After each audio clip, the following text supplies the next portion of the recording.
हिंदू समाज पार्टी के नेता हिंदू डॉक्टर को has been murdered, मौत के घाट उतार दिया गया है। हत्या कर दी गई। जघन्य तरीके से हत्या कर दी गई है। Targeted killings of Hindu leaders.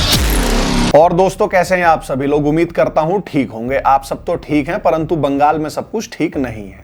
Bengal police ने कल रात को रिपब्लिक बांग्ला के पत्रकार संतू बान को गिरफ्तार कर लिया है। संतू बान जो है वो लगातार संदेशखाली में हिंदू महिलाओं पे जो अत्याचार हो रहा है उसकी रिपोर्टिंग कर रहे थे। अब जिनको ये नहीं पता कि संदेशखाली क्या है, वहां क्या हो रहा है, तो वो मेरे चैनल पर जाके मेरी पिछली वीडियो देख सकते हैं, जिसमें मैंने बड़े डिटेल में बताया है कि संदेशखाली क्या है, संदेशखाली हॉरर स्टोरी की कहानी है क्या।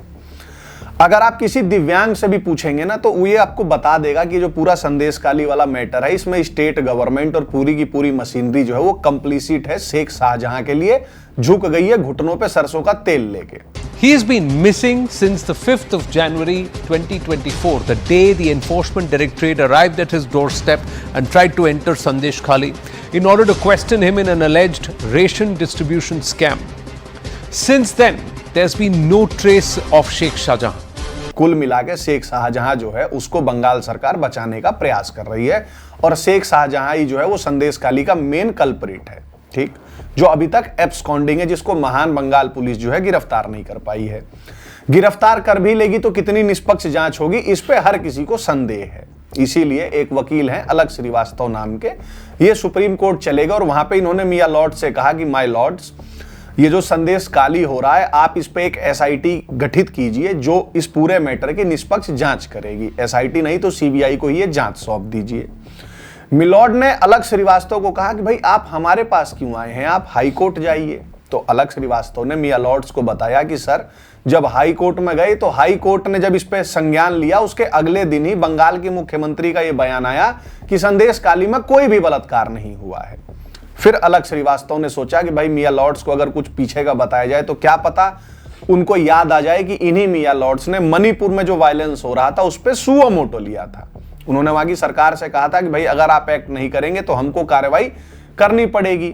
अब जैसे ही अलग श्रीवास्तव ने मणिपुर का नाम लिया तो मियां लॉर्ड्स हर्ट हो गए। उन्होंने कहा कि देखिए, मणिपुर को संदेशखाली में मत मिलाइए, मणिपुर अलग था, संदेशखाली अलग था। अब मुझे समझ में ये नहीं आ रहा है कि अलग श्रीवास्तव को ये बात पहले समझ में नहीं आ रही थी। भाई मणिपुर और संदेशखाली ये कैसे हो सकता है? मणिपुर में ईसाई थे, संदेशखाली में हिंदू हैं, और मणिपुर में भाजपा की सरकार थी, बंगाल में भाजपा की सरकार थोड़ी नहीं है। इस देश में सबके पास राइट्स हैं, सबके लिए राइट्स हैं, बस हिंदुओं को छोड़ के, क्योंकि हिंदू जो है वो तो 9th क्लास सिटीजन है।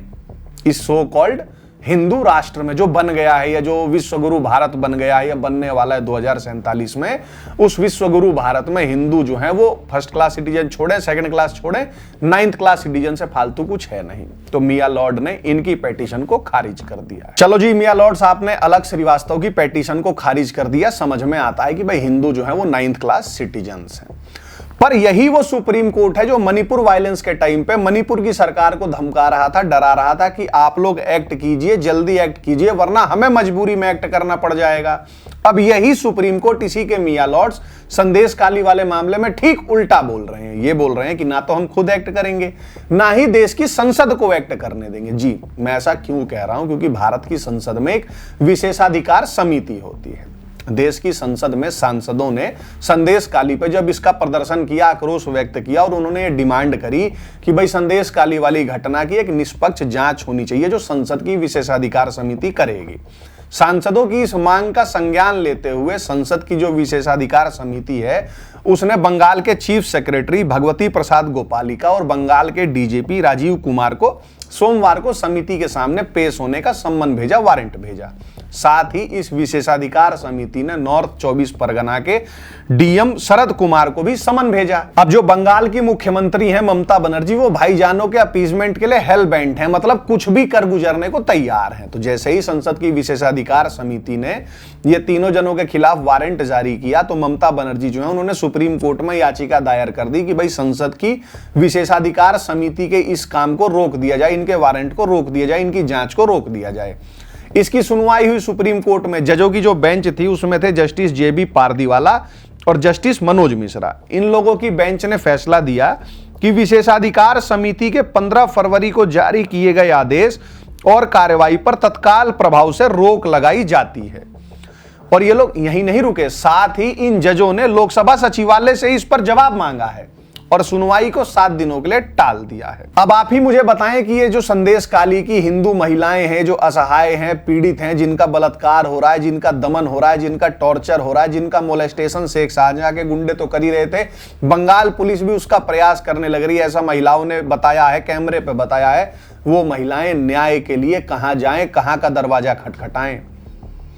क्योंकि बंगाल पुलिस तो उनको बचाएगी नहीं, वो तो खुद ही उनको टॉर्चर कर रही है। और at the very first place जब संदेश काली की महिलाओं का बलात्कार हो रहा था तो यही पुलिस का फेलियर है कि पुलिस उसको नहीं रोक पाई। রাত 3টের সময় আমার বাড়িতে গিয়ে প্রচন্ডভাবে অত্যাচার করে, আমার স্বামীকে খুব বাজে ভাষায় গালাগালি করে। पुलिस को ये पता नहीं था। क्यों नहीं पता था? पुलिस का काम क्या होता है भाई? और वो तो इतनी महान पुलिस है बंगाल की। जो बंगाल की सरकार है वो शेख शाहजहां के लिए मतलब दिन रात एक किए हुए कि उसको बचा ही लेना है। जब एक वकील सुप्रीम कोर्ट में पेटिशन डाल रहा है कि मियां लॉर्ड्स कम से कम इस घटना की आप एक निष्पक्ष जांच के लिए एसआईटी गठित कर दें या इसकी जांच सीबीआई को सौंप दे, तो आप क्या दे रहे हैं कि आप हाई कोर्ट जाएं। उस हाई कोर्ट में जिसके संज्ञान लेने के बाद मुख्यमंत्री अगले दिन ही कह रही है कि संदेश काली में कोई बलात्कार नहीं हुआ है। तो यानी ये सारी महिलाएं जो रो रही हैं सब झूठी हो गई। भाई इनको न्याय कौन देगा? जब देश की संसद न्याय देना चाहती है तो सुप्रीम कोर्ट के ही जजेस, ये मिस्टर पादरीवाला और मिस्टर मिश्रा, ये कह दे रहे हैं कि भाई इस पे जो वारंट है ये जांच को रोक दिया जाए, 7 दिन बाद इसकी सुनवाई होगी। और ऐसा नहीं है कि संदेश काली पे सुप्रीम कोर्ट इसलिए मामले की सुनवाई नहीं कर रहा है कि भाई सुप्रीम कोर्ट के पास समय की कमी है। मैं आपको बता दूं ये देश की वही सुप्रीम कोर्ट है जिसपे इतना फालतू का टाइम है कि सुप्रीम कोर्ट इन निर्णयों में भी निर्णय देती है कि भाई सबरीमला में महिलाएं जाएंगी कि नहीं जाएंगी। ये वही सुप्रीम कोर्ट है, इसके ये वही मियां लॉर्ड्स हैं जो जन्माष्टमी पे दही हांडी की ऊंचाई कितनी होगी ये तय करते रहते हैं। इन पे इतना समय है कि ये इंची टेप लेके नापे कि कितने वाला डेंजरस लेवल है और कितने वाला डेंजरस लेवल नहीं है। ये वही सुप्रीम कोर्ट है जिसके मियां लॉर्ड्सों पे इतना टाइम है, मतलब इस बात की सुनवाई करने का समय है कि दीपावली पर पटाखे फूटेंगे कि नहीं फूटेंगे, और फूटेंगे तो कब से कब तक फूटेंगे, और जो फूटेंगे वो कौन सी ब्रांड के फूटेंगे। ये वही सुप्रीम कोर्ट है जिसके मियां लॉर्डों पे इतना फालतू टाइम है कि ये बैठ के देखते रहते हैं कि हिंदुओं की कौन सी परंपरा, कौन सी आस्था में इंटरफेयर करें। जैसे जल्लीकट्टू जो है वो सुप्रीम कोर्ट के जन्म के सैकड़ों सालों पहलों से चली आ रही है। सुप्रीम कोर्ट ने उसमें इंटरफेयर करके उसको रोकने का जजमेंट दे दिया। पर ऐसा भी नहीं है कि सुप्रीम कोर्ट के पास समय नहीं है, सुप्रीम कोर्ट के पास समय है, पर किन चीजों के लिए? जैसे याकूब मेनन के लिए सुप्रीम कोर्ट के पास समय ही समय है, रात को 3 बजे सुनवाई करते हैं। सुप्रीम कोर्ट के पास समय है तीस्ता सीतलवाड़ जैसी फ्रॉड के लिए, जो सुप्रीम कोर्ट तुरंत उसको बेल दे देता है। सुप्रीम कोर्ट के पास समय है अफजल गुरु जैसे आतंकवादी के लिए। सुप्रीम कोर्ट के पास समय है निठारी कांड के जो आरोपी थे, जो हत्यारे थे, उनके लिए। बस इस सुप्रीम कोर्ट ने तय कर रखा है कि भाई हिंदुओं के जो मामले हैं जिसमें हिंदू पीड़ित हैं, हिंदू परसिक्यूटेड हैं, वो वाले मामले हमारी प्रायोरिटी लिस्ट में 1 2 3 4 5 7 6 8 9 10 जो भी होता है इतने नंबरों पे तो है ही नहीं। हाँ, सारे एंटी हिंदू मामले लिया तुरंत हम न्याय कर देंगे तुम्हारे लिए, तुरंत पेटिशन सुन ली जाएगी, बेशक रात के 3 क्यों ना बज रहे हो। तो अब मुझे कोई इस देश का जागरूक नागरिक है ना, ये सिविल सोसाइटी वाले, ये जो XYZ जितने भी ये हैं, मुझे ये बताएं कि भाई संदेश काली की महिलाएं न्याय के लिए कहां जाएं। और जो मेरी वीडियो रेगुलर देखते हैं, आप मुझे ये बताएं कि क्या आप लोगों को सही में लगता है कि इस देश में न्याय होता है? क्या इस देश में वो जो न्यायालय है वो न्याय के लिए ही बनी हुई है? भाई मुझे आप बताएं कि न्याय इन संदेश काली की महिलाओं को कैसे मिलेगा? जैसे भी मिलेगा उसके लिए हम सब सामूहिक रूप से प्रयास करेंगे, परंतु मुझे बताएं जरूर कि न्याय के लिए इस देश में क्या करना पड़ेगा हिंदुओं को। जय श्री राम।